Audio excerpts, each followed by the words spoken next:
sempre ali no dia a dia, acompanhando as lutas e vitórias do seu povo. E de uma boa conversa ninguém escapa, não é isso? Aleluia. Apesar de eu gostar de pregar, né?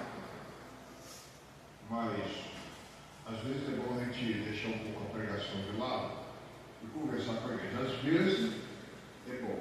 Agora, eu entendo também pela palavra de Deus que pregação não é para a igreja. Pregação é para o ímpio.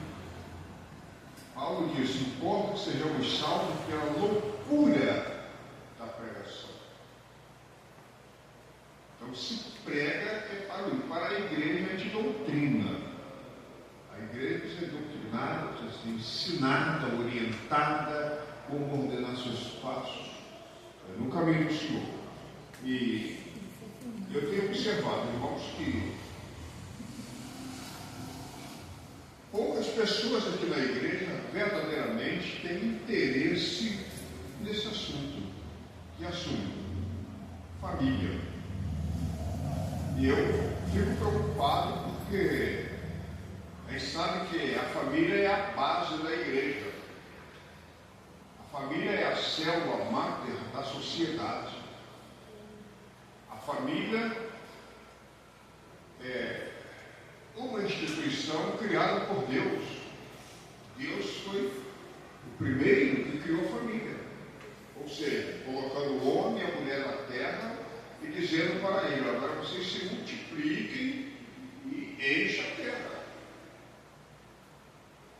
O homem vai deixar seu pai e sua mãe, vai se unir à sua mulher, serão os dois uma só carne. Quando falamos aqui na escola dominical, casamento é deixar. Deixar o pai, deixar a mãe embora. Pai da sua vida. Eu sou pai de 7, eu não me chamo gênero, não. Tenho 7 filhos. Estou espalhado no meio. Vergonha do Lago, Magé, Santa Catarina, a mesma vida deles, mas todos eles estão na igreja. Tem 2 aqui que eu estou ainda com controle na mão, né?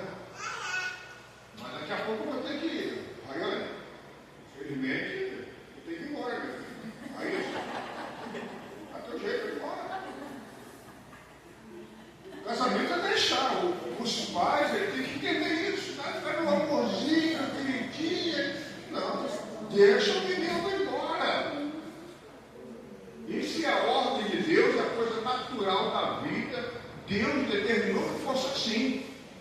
O homem deixará seu pai e sua mãe e vai embora. Sua mulher será os dois com a sua carne. Então você cria o seu filho, orienta eles no caminho do Senhor e principalmente orienta eles como vai ser a vida de casar. Porque infelizmente os pais de hoje estão deixando a desejar. Tem menina casando aí, não sabe nem fritar um ovo. Me ajuda aí, gente, eu não estou falando demais aqui. Não sabe nem cozinhar um ovo. Casar. Está com a cabeça cheia de novela. O marido não quer saber quantos diplomas a mulher tem na parede pendurados da doutora aqui. Ele quer saber que dá meio-dia, ó. Ratinho começa a roer aqui, quer pegar um bom feijão com farinha, bem temperado, uma comidinha, né? E eu já falei aqui algumas vezes que o amor do marido passa primeiro pelo estômago. Uma mulher que cozinha bem, ela aprende o camarada. Experiência de anos, ouvindo isso em muitos casais, assistindo muitas palestras sobre casais. E não é outra coisa. A menina hoje quer casar, não sabe nem cozinhar um ovo. Que a mãe não orienta, não ajuda, não ensina, não exige, não põe ali, tem que ser assim, assim, não prepara a filha para o casamento. Uma vez fiz um casamento lá em Magé, e eu disse para o noivo: olha, os pais não aceitam a devolução, não. Assuma daqui para frente. Ainda falei para a mãe dela: a senhora aceita, irmã, a devolução? Eu disse: não aceito, não. Casou, mas não tem devolução. E os meninos da mesma maneira. Já falei aqui que quando isso, a maioria nem lembra mais, né? Eu pastoreava lá em Magé. Lá eu tinha, só na igreja, tinha 18 professoras. 18 professoras. E os meninos constantemente, de vez em quando, estavam conversando comigo sobre casamento, namoro. E muitos deles falaram assim: pois é, pastor, eu quero casar com uma professora. E por quê? Porque professora tem um emprego garantido. Vai casar pensando no emprego da mulher, você não vai assumir, não. E eu vi aquelas irmãs, né, todas elas professoras e as outras, 6 horas da manhã pegando aquele chefe lá em Sumir, que tem que puxar com a máquina na hora, saltava aqui em Gramacho, pegava o elétrico, ia embora para a cidade trabalhar, era acontecendo, conseguia lá perto para cima. E os garotões, pela segunda-feira, em cima de lá, e soltando pipa, com a caixinha de cabelo. Depois que era lá, professor. E eu gritava na igreja: não casa com esse vagabundo, não. Tu vai casar para sustentar ele, tu vai bancar ele. Eu gritava lá, esse camarada comigo. Os pais permitem que os filhos durmam até 10, meio-dia, e fica soltando pipa, então um garotão cheio de sangue aí, podendo aprender uma profissão, trabalhar, para garantir uma família. Não, e quer casar. Cara, sabe nem que está aqui não feijão, quer casar. Quer assumir família. E hoje a gente vê muitas famílias aí pagando um preço. Ó, se eu estiver falando demais aqui, você me ajuda aí, pode falar. Eu vejo muitas meninas hoje pagando um preço que casou com um príncipe encantado. Era todo malhadão, todo bonitão, um vagabundo, um preguiçoso. Não foi preparado pelos pais para ser um chefe de família. E a menina do seu lado, a mesma coisa. Os pais hoje estão falhando na preparação dos seus filhos para amanhã gerar uma família. E hoje eu lembrei. Eu conheço muitas meninas aí, vamos dizer assim, irmãs novas, pagando um preço numa prova terrível, porque não se prepararam para montar uma família sadia. Não olharam o que a Bíblia diz, não ouviram os conselhos do pastor, conselho da mãe. Quantas vezes eu venho para isso há anos: minha filha, não casa com esse rapaz. Ah, mãe, eu gosto dele, mas a gente se ama. O que a senhora tem a ver com a nossa vida? Deixa eu ver a nossa vida. Minha filha, não é um bom parceiro para você, não casa com esse menino. E eu que elas vão casar e hoje estou pagando preço. E vice-versa. Meu filho, essa menina não serve para ser sua esposa, não sabe cozinhar o ovo, a menina não respeita a mãe dela, o menino não respeita os pais. Olha a coroa, eu hoje estou pagando o preço. Provérbio 14 é bem claro. A mulher sábia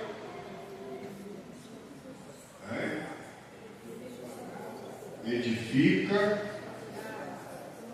essa casa, irmão, não é as 4 paredes, não.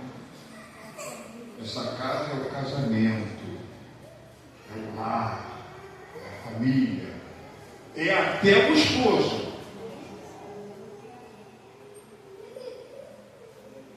Olha para mim. A mulher sábia bota o marido dela na linha.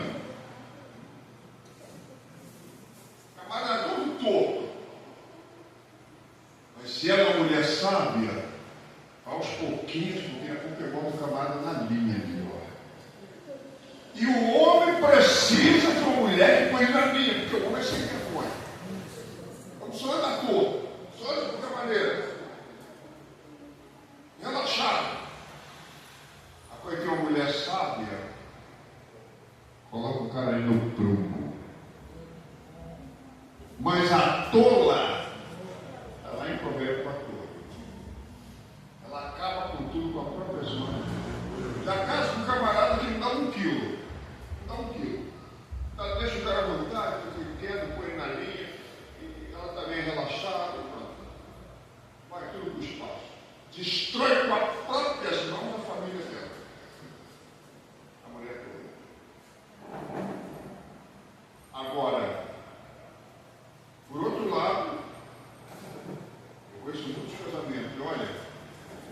assusta não. Casamento de pessoas que não são servos de Deus, não. Não. Está até hoje, ó. Porque casamento é uma responsabilidade nossa. Não é Deus que coloca, que escolhe casamento, é você que escolhe. Fala isso muito para os jovens da Evangelho. Assim como o homem escolhe a profissão que ele quer seguir, também ele escolhe a esposa que ele vai ter ela ao seu lado até o fim. Ele que decide. Tem jovem casando, Senhor, bota na minha frente, Senhor, escolhe para mim. Não, Deus mandou ele escolher. Ele que escolhe. Deus pode até dar uma mãozinha. Não é? Coloca várias Raquel na frente dele para escolher. Todas elas. Mas ele que vai decidir quando ela vai casar. Agora o problema, irmãos, é que a maioria enfia o pé pelas mãos. Não aceita conselho dos mais velhos, conselho dos pais, então nem se fala, conselho do pastor, nem. Daqui a pouco o pastor é surpreendido. Pastor, nós estamos namorando aqui e vamos ficar noivo, e só faz 2 casamentos. Eu não sabia, não. Sabia. Não quer nem saber de conselho. E amanhã começa a não dar certo e o pastor tem que fazer milagre. O pastor tem que fazer milagre. E não há milagre nessa área. Porque se houvesse milagre nessa área, não existiria divórcio. Porque o divórcio contraria o coração de Deus.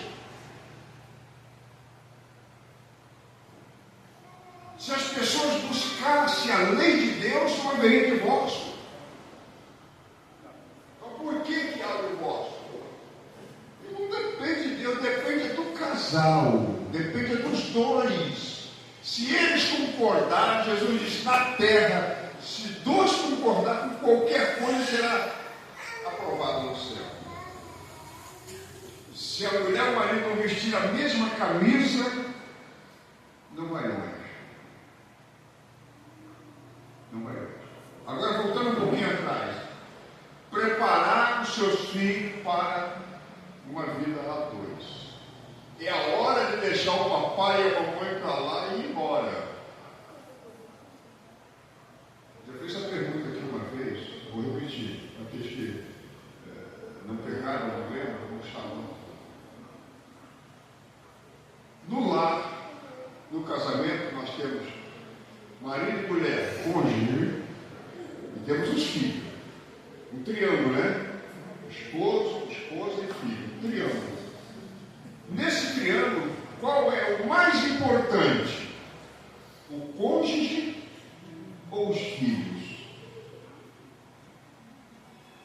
Qual é o mais importante?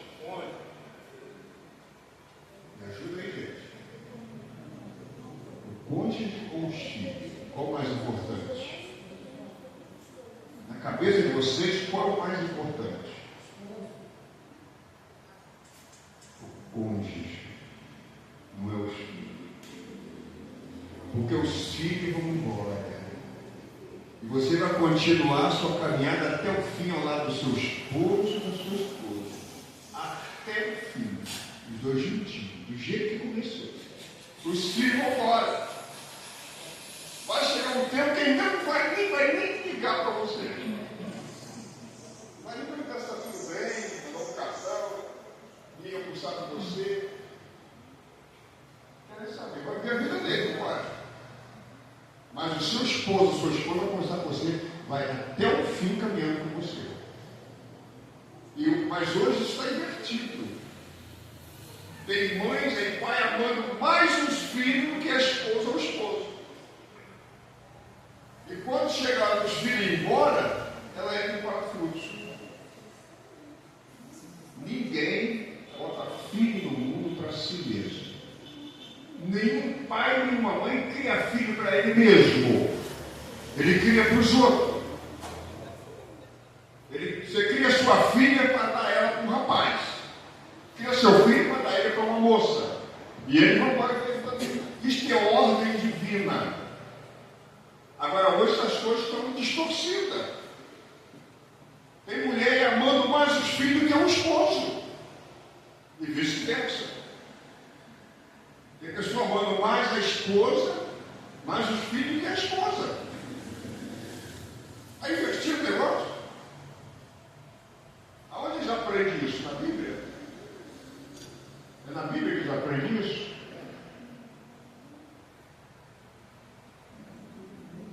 Mas eu criei meus filhos no bom caminho de Deus, criei meus filhos na escola dominical.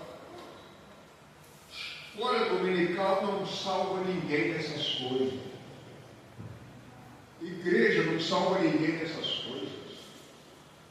As igrejas, a escola dominical, elas dão uma ajuda para os pais. Elas ajudam os pais, dão uma mãozinha para os pais direcionar os seus filhos no caminho do Senhor. Mas as crianças aprendem em casa. Mas do jeito que a nossa sociedade está hoje, olha lá, eu criei meus filhos na igreja, não faltava escola dominical. Agora estou vendo meus filhos com umas frases na boca esquisitas que eu nunca falei dentro de casa. Aonde você aprendeu a falar isso? Eu eduquei você dessa maneira. Esse comportamento seu é estranho. Mas você está aprendendo isso? Lá na escola, lá no mundo, lá na sociedade, junto com um coleguinha que não é crente, que não tem princípio. Conversa vai, conversa vem, companheirismo vai, com pessoas que não são do reino. E o Espírito Santo, através de Paulo, já avisa, olha, os bons costumes que vocês estão sofrendo pode sim ser corrompido. Pode acabar tudo. Pode tudo ir para baixo. Vai depender das companhias que seus filhos vão arranjar. Vai depender dos assuntos que seus filhos vão tratar com os outros. E se ele começar a valorizar, como diz o Salmo 1, conselhos de ímpio, vai cair ali. O Salmo 1 diz: bem-aventurado aquele que não anda segundo o conselho de ímpio. Ou seja, o crente ele tem a capacidade, a autoridade de dar a última palavra, de dominar o assunto e de definir. Não é o ímpio, é ele. Ele tem a capacidade de aconselhar o ímpio, não ser aconselhado pelo ímpio. Eu conheço crente aí que está deixando os conselhos de Deus, e a coleguinha de escola, a vizinha que não é crente, conversa na orelha dele, ou dela, daqui a pouco ele está, sabe que você tem razão? Ouvindo o conselho de ímpio. E tendo os bons costumes corrompidos. Por causa de mais companhia, por causa de conversas tolas. Quais têm sido os seus assuntos? O que você fala com o seu semelhante? O que você escuta do seu próximo? Tem sido alimento para preservar seus bons costumes? O que você ouve está reforçando, estruturando você nos bons costumes, ou está desviando você dos bons costumes? Você precisa estar vigilante, você precisa se policiar para não permitir que haja comissão no seu ouvido, como diz o apóstolo Paulo em Timóteo capítulo 4. Vigiar para que seu ouvido fique coçando, correndo atrás de novidades, correndo atrás de notícias, correndo atrás de falatórios que não levam a nada, que não edificam em nada. que só serve para trazer angústia para o seu coração, para a sua alma e desviar você da alegria do Espírito Santo. Corações amargurados, entristecidos, porque fica dando ouvido a conversas que não levam a lugar nenhum, só corrompem a alma da pessoa. Infelizmente, a nossa geração, a nossa sociedade, ela está sendo envenenada dessas coisas. E pior ainda, muitos deles estão na igreja, envenenados. Os bons costumes corrompidos. Eu conheço N pessoas que viviam uma vida equilibrada.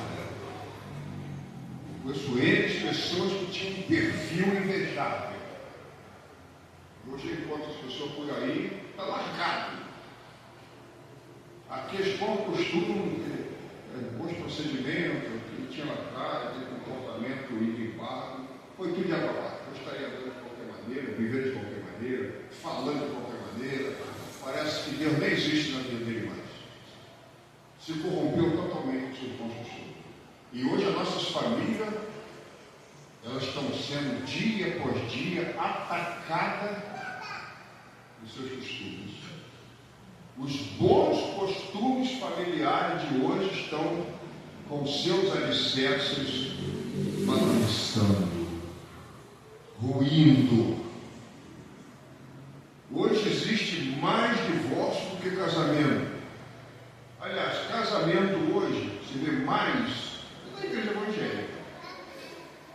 Saiu daqui, a maioria, já saiu uma nova lei internacional em que as meninas nem casam nem ficam solteiras. Eles ficam com o rapaz, que vão ficar por aí, não precisa casar, não precisa ter compromisso. A coisa assim, tão banal, totalmente fora da lei de Deus. Isso lá nos Estados Unidos, na Europa, está lastrado. Daqui a pouco vai chegar no Brasil também. Acabando aqueles bons costumes que nós herdamos do nosso antepassados, tá? Que servia para estruturar uma família, que teria uma família verdadeiramente estruturada. Eu venho de uma época, os mais idosos devem saber disso também, que lá atrás havia respeito dentro da família. Eu ainda tive o privilégio de tomar bênção a minha mãe beijando a mão dela. Toda vez que chegava lá, bênção, minha mãe. Hoje eu não vejo jovem fazer isso mais hoje, nem se fala com isso. Qual é a coroa? Cheguei, coroa. Aí, coroa, estou indo. Mas hoje está assim. Eu vim de um tempo que a esposa respeitava o esposo, como a Bíblia manda. Que o marido respeitava. Um adultério lá atrás parecia que a mulher acabava. Hoje não pode acabar. Nossa sociedade atual. Os bons costumes familiares hoje estão ruindo. Salvo aqueles que estão na igreja. Mesmo assim, com muita dificuldade. Aqui ainda há uma porta de escape. Aqui ainda é ensinado às pessoas bons costumes familiares. Mas aí fora do mundão, não acha gente. O negócio está difícil. É como o Salmo 11 fala. Os fundamentos estão ruindo. E o que o justo pode fazer? Aonde vai parar o justo? Nossa parte é só orar e vigiar para que essas coisas não atingam a gente.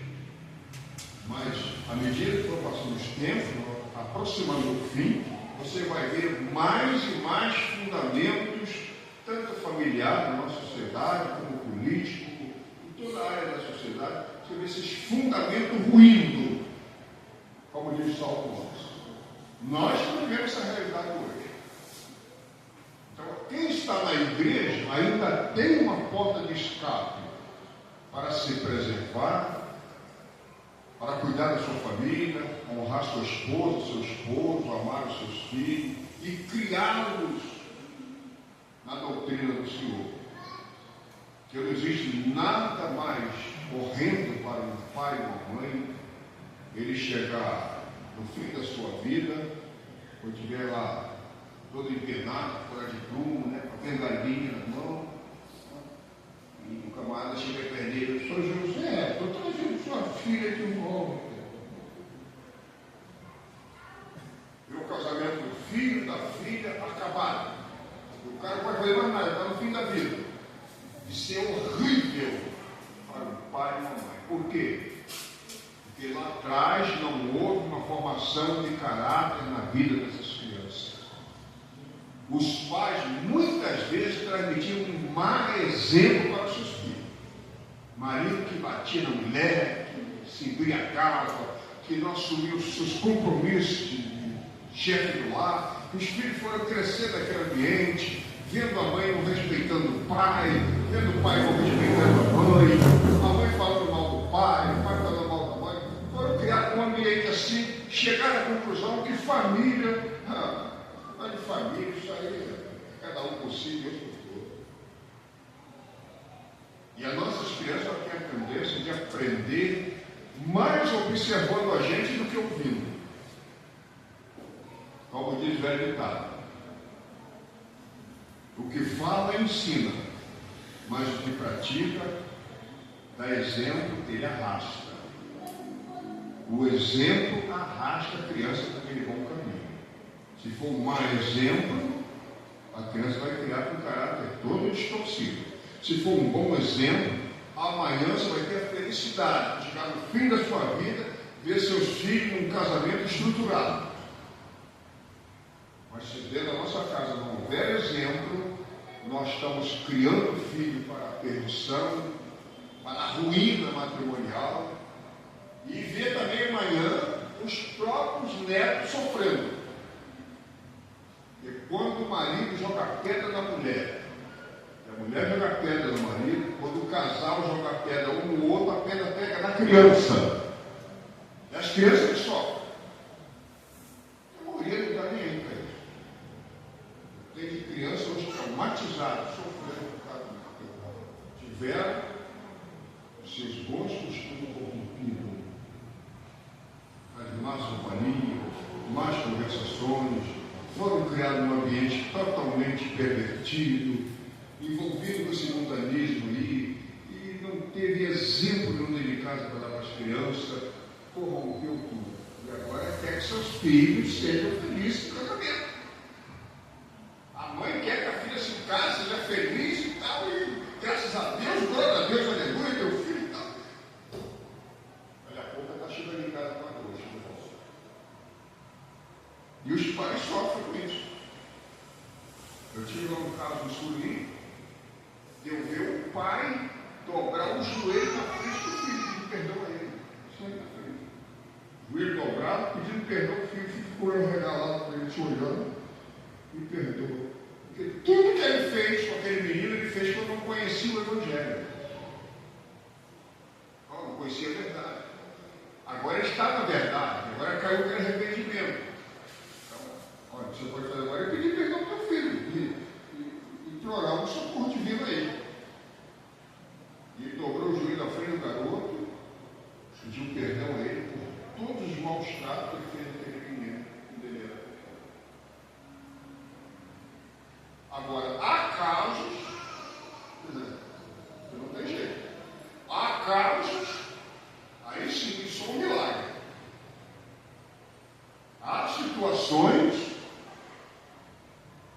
que você vai ter que colher.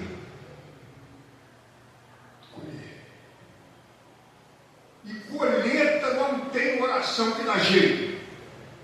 Mas, filho, aquilo que o homem semear, ele vai colher.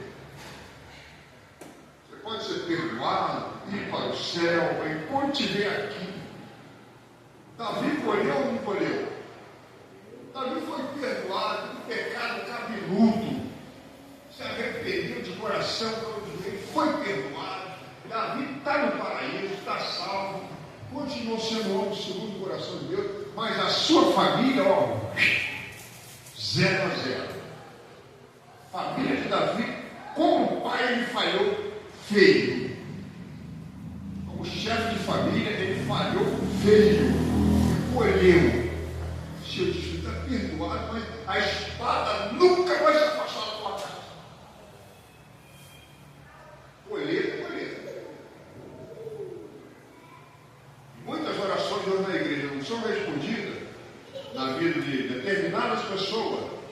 Que está colhendo. Não tem campanha que dá jeito, não. O que a pessoa tem que fazer é se resignar, aceitar. É o que eu falei para o irmão uma vez, ele sentado na porta da igreja. Tu tem que ser homem, rapaz, e assumir as consequências dos seus atos. Seja homem, assuma. Sofra calado, engole o choro e colhe o que você está vendo. Colher. Colher é colher. Agora tem casos de oração mais jeito. Mas quando você planta de sã consciência, sabendo que está errado, continua errando, testando, abusando da paciência de Deus, te prepara, porque você não é obrigado a semear, mas colher você é obrigado. Por isso que eu continuo falando, semeia com cuidado, que a colheita é certa.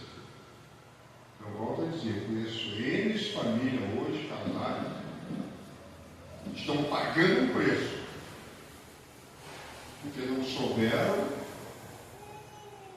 se prevenir, se permitiram corromper por causa de disse-me-disse, conversinhas tolas, que não leva a nada, verifica, comichão no ouvido, está dando ouvido a um ou outro, está dando ouvido, coisa que nem sabe, não tem conhecimento de causa, fica abrindo a boca de maneira e você emprestando sua orelha, se corrompendo, os seus sentimentos, da vida espiritual, se entristecendo, se murmurando, por causa de coisas que você não tem conhecimento de causa.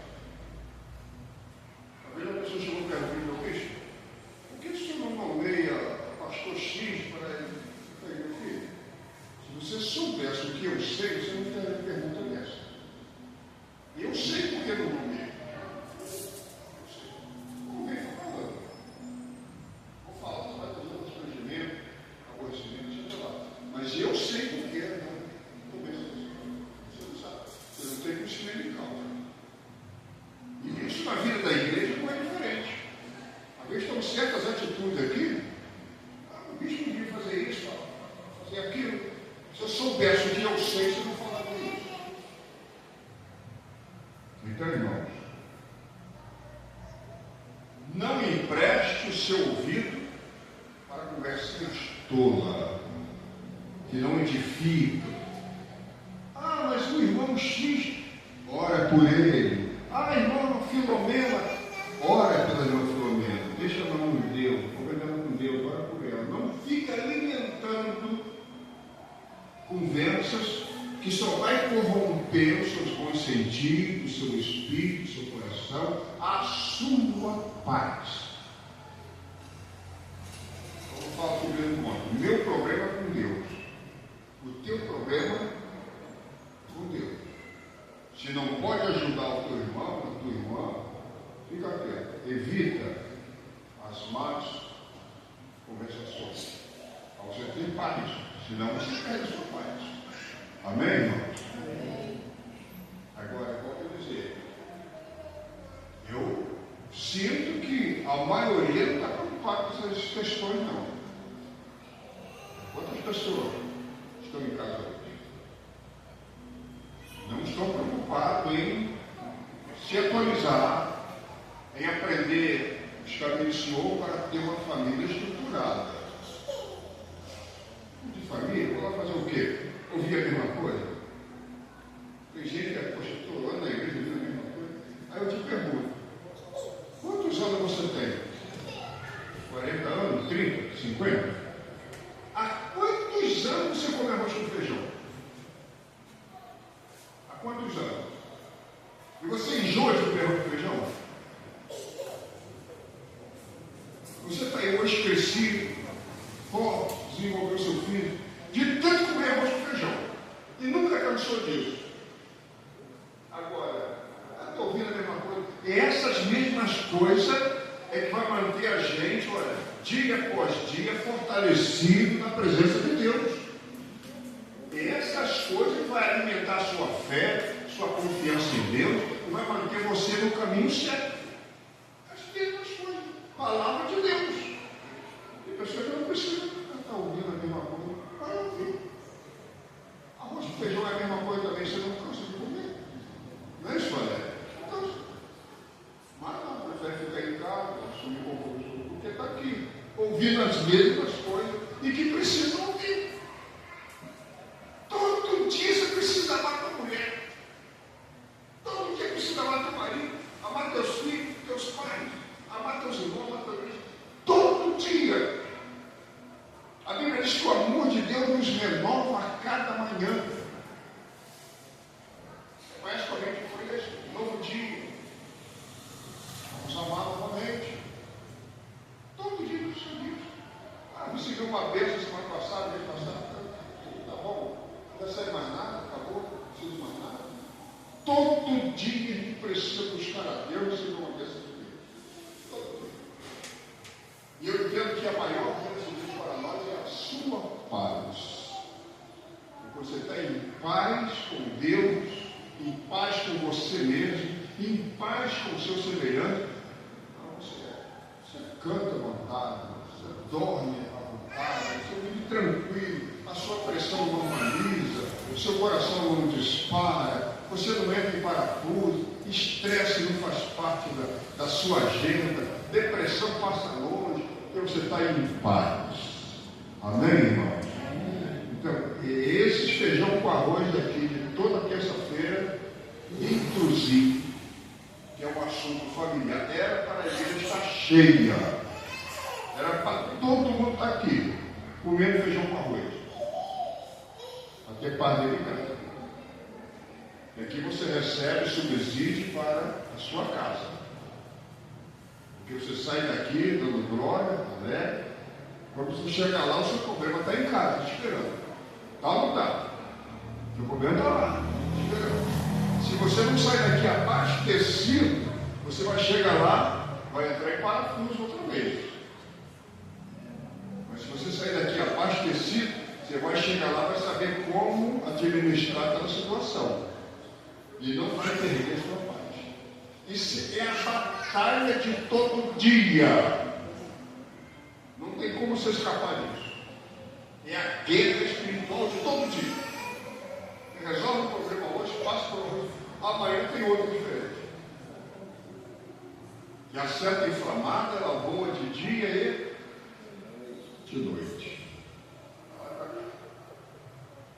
Se você tivesse o olho ungido para ver